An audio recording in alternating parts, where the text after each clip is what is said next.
La voluntat expressada pel president del PP, José Ramon Bauzá, de no incloure cap imputat a les properes llistes electorals, per jo és respectable com a compromís polític. En la meva opinió és molt discutible en la forma. Ho explicaré. Primer, l'objectiu d'aquesta mesura és clarament exemplaritzant de cara a l'opinió pública, en un sentit.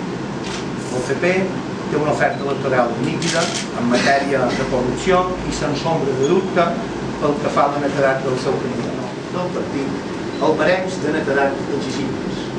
On es posa la línia vermella? A la simple imputació? Al processament? A la condemna? I què passa si hi ha solució? Algunes preguntes els faig en aquest sentit. Primer, pot un partit polític prescindir d'algun dels seus actius pel fet que visqui en una situació processal que no implica res més que indicis? L'imputació, recordem, és una figura introduïda per clarificar i reforçar la posició de la persona investigada durant el procés i que no implica cap mesura penal.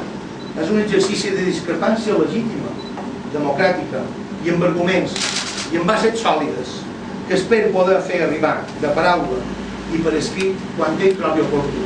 Estic a la seva disposició. Això d'avui no és una despedida. M'agrada la política. Crec en el servei públic.